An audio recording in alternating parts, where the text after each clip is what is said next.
C'est inacceptable. Paris, la plus belle ville du monde, devient la poubelle du monde. Alors évidemment, dans les beaux quartiers, les Champs-Élysées, chez Madame Rachida Dati, dans ces beaux quartiers-là, tout se passe bien. On nous a mis, sans nous concerter, nous les citoyens, les enfants de la République, on est victime d'un jeu d'échecs entre le gouvernement et Anne Hidalgo, la maire de Paris. Ben, c'est chez nous qu'on nous a mis les toxicos, les violeurs, le crime, parce qu'on n'en veut pas dans les beaux quartiers. Mais la France est grande, la France est immense. L'Île-de-France, Madame Pécresse, elle a aussi d'autres régions. Et il n'y a pas que l'Île-de-France. Alors je comprends que les toxicos doivent être soignés.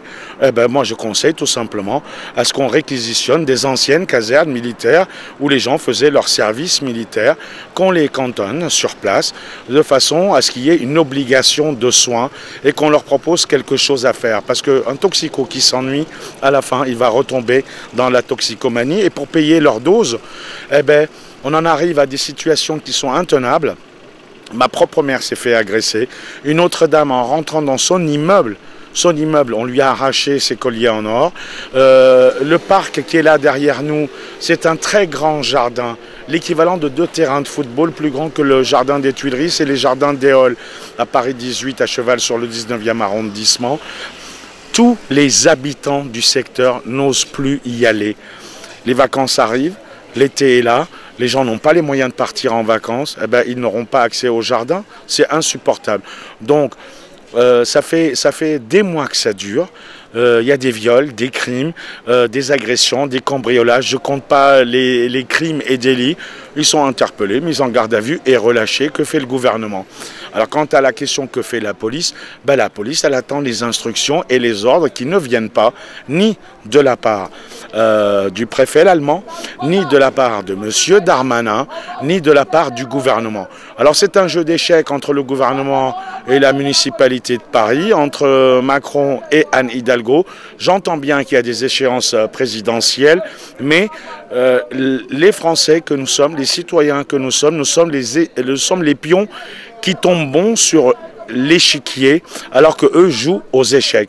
On veut vivre tout simplement dans une France sûre, dans un Paris sûr, n'ayant pas la peur au ventre. Moi, je ne l'ai pas, parce que moi, j'ai connu tellement de choses dans ma vie que c'est pas ça qui va me faire peur. Mais les gens qui ne sont pas habitués à la peur, ils ont la peur au ventre. Mais la peur au ventre quand ils partent au travail, quand ils rentrent du travail, et la peur au ventre de retrouver éventuellement, probablement, leur chez eux cambriolé, saccagé. Une femme s'est fait agresser avec son bébé de 2 ans dans la poussette qui a failli perdre un œil. Là, on nous dit que ça va être évacué, d'accord? Qu'à partir à partir des jours qui viennent, eh ben, il y aura des forces de police pour empêcher le retour des toxicos. Mais on va les mettre où? Dans un autre jardin, toujours, dans la poubelle de Paris, c'est-à-dire notre quartier, le 18e ou le 19e arrondissement. Ce n'est plus uniquement des collectifs de quartier, on est en train de créer un collectif parisien anti-drogue, on n'en veut plus à Paris.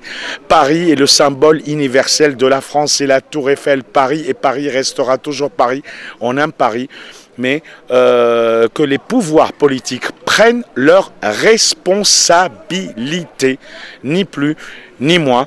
La police elle-même nous a dit on attend les ordres, en attendant armez-vous. Armez-vous, nous dit la police. Mais ça veut dire quoi? Qu'on va créer des milices armées d'autodéfense de quartier, qu'on va créer des milices armées comme au Liban? C'est inadmissible, c'est inconcevable. On a une police républicaine, on attend qu'elle reçoive les ordres politiques et les ordres de façon à ce qu'on puisse vivre en sûreté, en sécurité.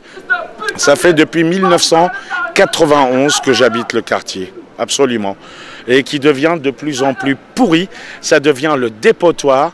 Le 18e et le 19e arrondissement, ça arrange les autres, qu'on nous mette tout ce qui ne va pas ici, parce que c'est les quartiers. Vous savez, Paris n'est pas Berlin. Berlin est une ville qui s'agrandit. Paris est un cercle qui ne peut pas s'agrandir à cause du périphérique. Les loyers grimpent. Quartier populaire, mais je veux regarder, un studio, c'est 600, 700, 800 € au mois. Donc, moi, mon voisin de palier a quitté le 18e pour aller vivre à 3 km à Aubervilliers parce que c'était 2 fois moins cher.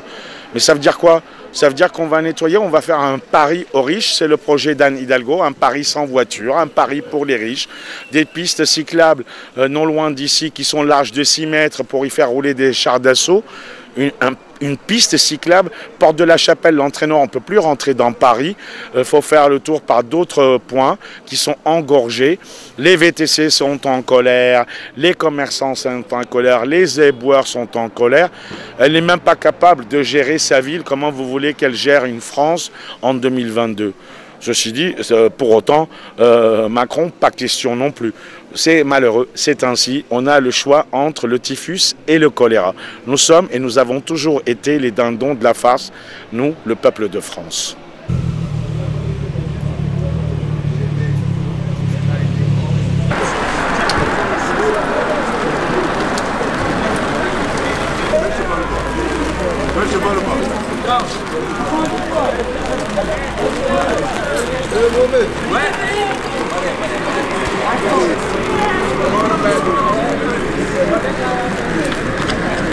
Je m'appelle Tarek, je suis médiateur en sport et insertion. Aujourd'hui, nous venons assister à l'évacuation du parc Éole à 1 h du matin qui va être fermé. On nous a annoncé que dans les plans, à 10 h du matin, il y aurait 2 entrées qui seraient filtrées pour ne plus laisser aucun toxicomane ou consommateur de crack rentrer dans ce parc. Pour l'instant, moi je suis le seul présent pour Collectif Paris Anti-Crack. Bizarrement, j'attends toujours que les collectifs festifs du Jardin des Halles soient là. Parce qu'ils se sont battus uniquement pour qu'on sauve le Jardin des Halles, alors que le reste de Paris brûle. Et Paris brûle depuis le début de la crise sanitaire. Il y a un développement de la consommation de crack et de la population toxicomane qui a explosé. L'été 2020 a été un été infernal. On a vécu avec des hordes de toxicomanes, que ce soit dans les métros, dans les RER, sur Rosa Parks, sur Flandre, sur Jaurès, sur Stalingrad, sur Porte d'Aubervilliers, Porte de la Chapelle. Il y avait en continuité des barrages de mendicité agressive. Des barrages de mendicité agressive, c'est-à-dire qu'ils ne laissaient pas passer les voitures ou les véhicules qui ne donnaient pas d'argent. Et c'est en continu, plus les hôtels sociaux qui sont nombreux dans le 18e arrondissement, en particulier sur la Chapelle-Marx-d'Ormois, qui logeaient des toxicomanes et des consommateurs de crack qui étaient... leur chambre était financée par Gaïa, sans surveillance. Pour moi, Madame Hidalgo, elle n'a pas cherché à nous rencontrer, elle n'a pas cherché à nous écouter. Pour moi, la démocratie, elle ne peut pas exister si on n'écoute pas les gens qui sont contre les projets de salles SMR, je sais pas quoi là. Et à partir de là, c'est impossible de fonctionner. Nous qui sommes habitants du quartier du 18e arrondissement et que le Jardin Éole, il faut le rappeler quand même que c'est le 18e arrondissement, que nous sommes les premiers impactés, que bien sûr nous sommes solidaires avec les habitants du 19e arrondissement et que ce qui se passe à Stalingrad nous impacte autant que ce qui se passe à la Porte-la-Chapelle leur impacte autant. C'est pas normal. C'est pas normal aujourd'hui que voilà, on ne donne pas plus de parole aux habitants du 18e, au collectif du 18e. J'ai subi des cambriolages, j'ai subi des agressions. Ma femme ne veut plus sortir faire les courses. Jusqu'où on va aller? Jusqu'où on va aller? C'est des tensions quotidiennes tous les jours. Tous les jours. On a peur de rentrer après 21 h chez nous. Ce sont des dépressifs en fait. Ils ont un réconfort ici, ils dorment ici. On les donne l'hôtel, mais ils ne peuvent pas dormir à l'hôtel en fait. Ils viennent dormir ici en fait. Je m'appelle Kounaté Mohamed. Mon père est chef de guerre en Côte d'Ivoire.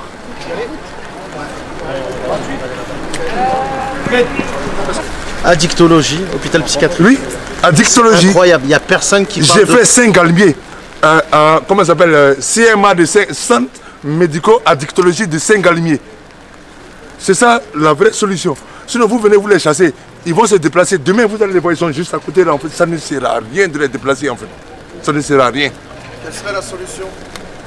Monsieur, il a dit psychiatrie, addictologie, et il a fait ça à Lyon. À Lyon, on te voit en train de traîner dans la rue, en train de fumer, comme ça on te prend, tu vas à, comment ça s'appelle, au Vinatier. C'est le plus grand hôpital psychiatrique du Rhône-Alpes en fait. Ça s'appelle, comment ça s'appelle, pardon, Vinatier. Tu vas, tu as un suivi psychologique, tu as un suivi addictologique.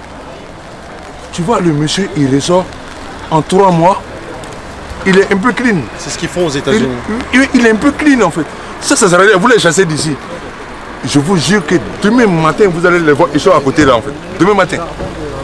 Ça ne sert à rien en fait. Qui leur font l'amour pour 5 euros. 5 euros. Je connais beaucoup de filles ici qui se sont fait... Pardon, je ne vais pas parler de ça. Je ne vais pas parler de gros mots en fait. Attendez. À cause de 5 euros, ils sont venus à 5 pour lui faire l'amour à cause de 5 euros. 5 euros.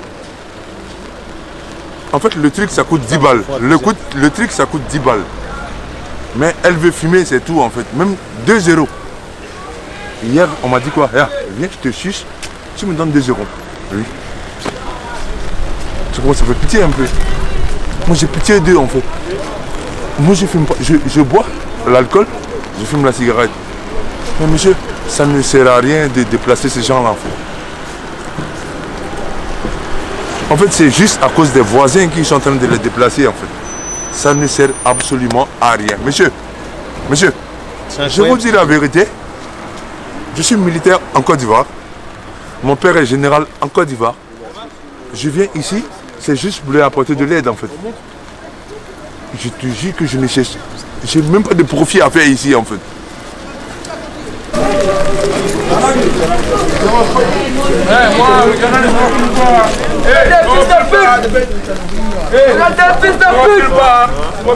Pousser ça là-bas, nous filmer.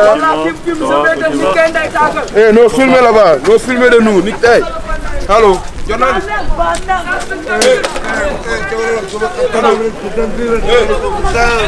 Nous filmer là.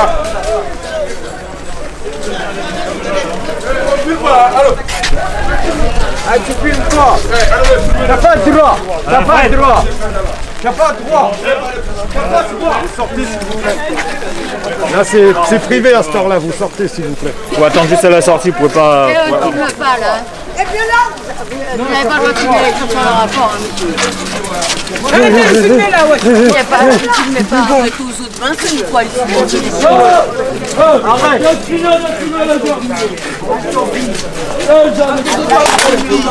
Arrête. Tu vois ça, t'as un problème. Arrête de filmer. Pas ça les obligations. I like Poppy. Money. Money. I like Poppy. Money. Money. I like Poppy. Ça fils de pute. Va filmer ta mère et ton père. Money. Money. Money. I like Poppy.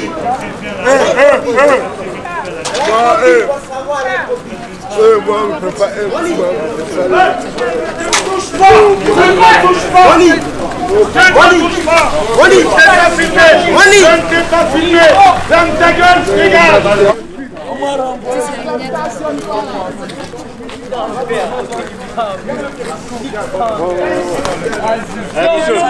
C'est incroyable.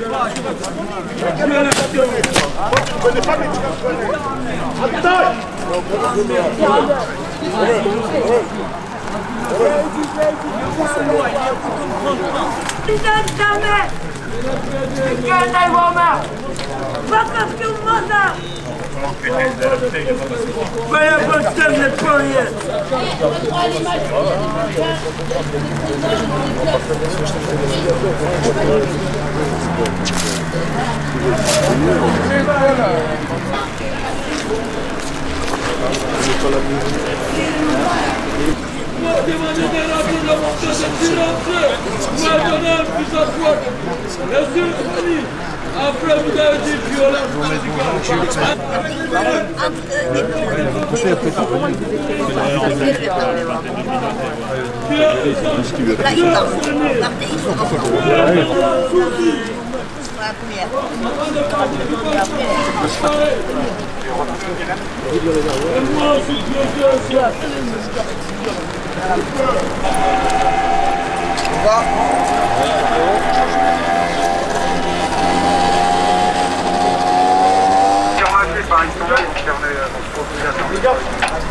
Attendez 2 secondes, il y a le...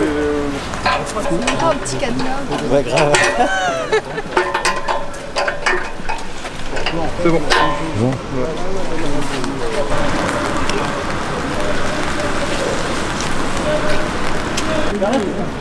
J'ai mes enfants ici, là, ils sont ici à 95 pour voir. Ne mettez pas sous la télé. C'est moi qui m'ont mené. Ils mettent ça sur la télé pour le protéger. Au lieu d'aller parler aux journalistes pour parler. Parler aux journalistes pour parler. Pourquoi? On crie, on crie pas. Aujourd'hui, elle a 7 ans ou 8 ans. Attends, grosse ventre comme ça, tu dis. Grosse ventre comme ça, tu dis. Ils sont des bichons. On m'a demandé de rentrer par le visa. Je suis allé prendre mon billet d'avion, je suis allé prendre le visa avec ma femme. Je suis revenu. Mais qu'ils arrêtent de nous filmer.